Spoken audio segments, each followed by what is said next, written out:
Downrange Dale. This is the Colt M1911 pistol, also known as the Colt 45 or the Colt Government. Designed by legendary gunsmith John Browning, it was adopted by the U.S. Army on March 29, 1911 as a standard issue sidearm, and was later adopted by the U.S. Navy and Marine Corps in 1913, replacing the Colt M1892 revolver. In service in the punitive campaign against Pancho Villa and the First World War. It was later refurbished into the 1911 A1 variant, which was used from 1926 onwards, serving in World War II, the Korean War, the Vietnam War, and many others. It was eventually superseded by the Beretta 92F in January of 1985, but some variants like the M45A1 CQBP are still in use with some U.S. military units. Chambered in 45 ACP, the gun is usually fed with 7-round single-stack magazines, with the option to keep an 8th bullet in the chamber. However, other magazines have been made to increase ammo capacity. It also has numerous safety features, such as a standard safety switch near the trigger, but also a grip safety on the back of the handle. Despite its age, the 1911 and its other variants are still much sought-after firearms for collectors around the world. This is the M1903 Springfield, or officially called the U.S. Rifle Caliber 30 M1903. Modeled after the Mauser 1893 and other models up to and including the Gewehr 98, the M1903 was adopted in 1903 as a replacement for firearms like the Army Springfield Krag-Jurgensen and the Navy's Lee M1895, just to name a few. It was a standard issue rifle of the U.S. military from 1903 to 1936, seeing service not only in World War I, but also the Philippine-American War, the Mexican Revolution, the Siberian Intervention, the Irish Civil War, and World War II, where production was discontinued in favor of the M1903A3. Later variants saw action in the Korean War, and all the way up to and including the Vietnam War, where it saw use as a sniper rifle as opposed to a frontline weapon. It was replaced by the M1 Garand in 1936, which we'll get to another time. Originally chambered in 30-03, the rifle was eventually converted to chamber the 30-06 cartridge, which can be fed into the rifle via 5-round stripper clips or individually. Remember kids, clips are not mags and vice versa. The rifle has the standard features of a rifle at the time: adjustable iron sights, bolt safety, magazine cutoff, bayonet lug, etc. Much like the M1911 covered earlier, the M1903 and its later variants are sought-after rifles within the civilian market, being popular with casual and experienced collectors alike. I'm looking to get my hands on an M1903A3 myself. This is the M1918 Browning Automatic Rifle, or as it's more commonly known as, the Bar. Designed by legendary gunsmith John Browning, the Bar was created as a replacement for the Shosha lat machine gun used by the American Expeditionary Forces during World War I. Initially ordered for production in 1917, it was given the designation M1918 as to not confuse it with the water-cooled M1917 machine gun, also designed by Browning. While introduced late in the war, it nonetheless made such a substantial impact with its performance that the French ordered 15,000 to replace the Shosha, which, for lack of a better term, was a piece of cheap garbage. Afterwards, variants of the Bar were produced until 1960 and served with military forces in the Spanish Civil War, World War II, the Korean War, Bay of Pigs invasion, the Vietnam War, and even all the way up to Operation Just Cause in 1989. Chambered in 30-06, the Bar takes 20 to 40 round box magazines and has a fire rate of 500 to 650 rounds per minute depending on the variant. The Bar was also unique in that it had semi-auto and fully automatic firing modes. However, it is not considered the first true assault rifle. We'll get to that later. Overall, while revolutionary for its time, the Bar eventually became cumbersome and obsolete by the end of World War II, much like another weapon fielded by the US we'll get to some other time.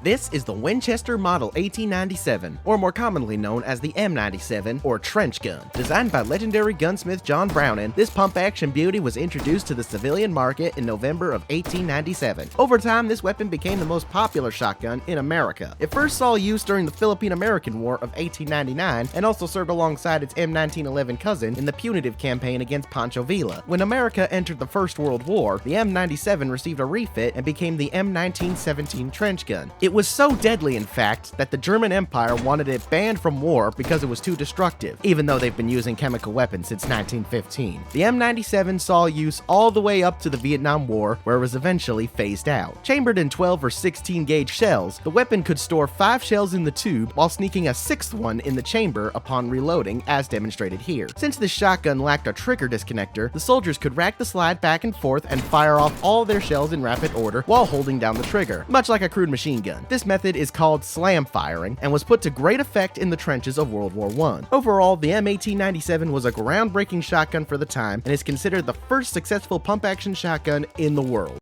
This is the Thompson submachine gun, also known as the Tommy gun or the Chicago typewriter. Initially developed by Brigadier General John T. Thompson for use in World War I, the weapon wouldn't enter production until 1921 due to the initial prototypes missing the end of the war by 2 days. Shockingly enough, some of the first batches of the M1921 were bought in the States by Irish Republican Army agents. The Thompson first saw combat near Lick Creek on the 13th of June 1921, where striking coal miners exchanged fire with West Virginia state troopers. The weapon was officially adopted by the U.S. Army in 1938, where it received the designation M1A1. The Thompson saw use during the Irish War of Independence and Civil War, the Banana Wars, multiple mobs and gangs during Prohibition, World War II, the 1948 Arab-Israeli War, the Yugoslav Wars, all the way up to the current Russo-Ukrainian War. Chambered in 45 ACP, much like the M1911 covered in Episode 1, the M1928 took 50 to 100 round drum magazines, whereas the M1A1 took 20 round box magazines. The M1928 had a fire rate of 600 to 725 RPM, and the M1A1 had a fire rate of 700 to 800 RPM. The reason for the change in magazines was because the soldiers complained about the bulkiness of the drums and their tendency to rattle. In contrast, box magazines didn't have such issues. The Thompson, much like the Bar, has multiple firing modes, those being semi-auto and full auto. Despite its age, the Tommy gun is still widely popular and still sees use on the battlefields of the world to this day.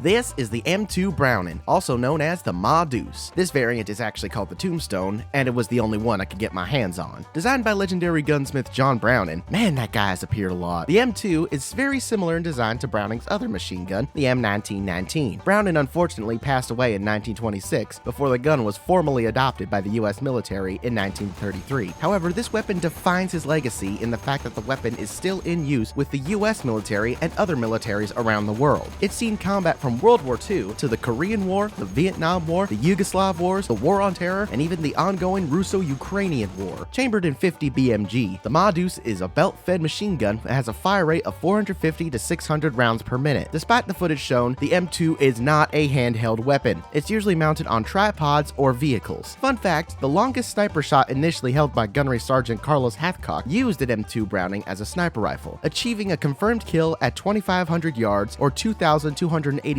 meters for you no flag on the moon fellas. He achieved this record in 1967, and it wasn't broken until March of 2002 by Master Corporal Aaron Perry. In short, the M2 is the crowning achievement of Mr. Browning's life and a testament to the man's skill in gunsmithing.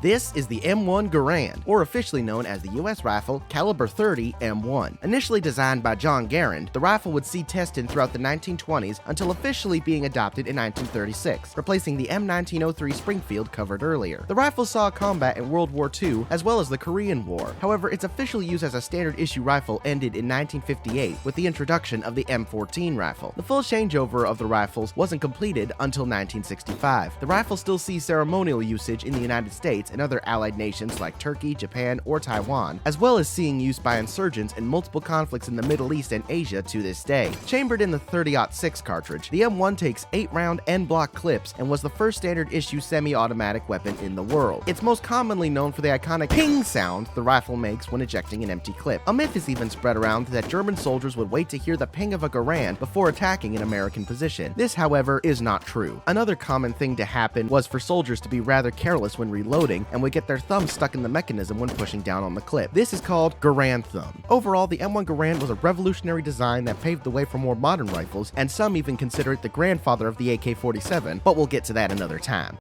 This is the M1 Carbine, or officially known as the Carbine Caliber 30 M1. Developed by Fred Hummelston, William C. Romer, and David Marshall Williams, the Carbine was designed to be used by support and rear line troops due to the fact that the M1 Garand was a heavy weapon. Officially adopted in 1941, it didn't see action until 1942. Besides rear line units, the Carbine also saw use with frontline units like the Marines and the paratroopers of the 101st and 82nd Airborne. The M1 Carbine saw use in World War II, the Korean War, the Vietnam War, the Six-Day War, the Syrian Civil War, and also sees use with police forces in places like Indonesia and Brazil. Chambered in a unique 30 caliber cartridge based upon the obsolete 32 Winchester self-loading cartridge, the M1 took 15-round box magazines, while the M2 and M3 versions took 30-round box magazines. The Carbine's cartridge sits somewhere between a rifle and a pistol when it comes to stopping power, being twice as powerful as 45 ACP, but only a third as powerful as 30-06. Despite this, the Carbine was easier to carry than an M1 Garand and could be just as useful in a pinch. Overall, Overall, while a good stepping stone in terms of firearms design, the M1 carbine simply could not outperform the weapons that were being fielded by the mid-1940s.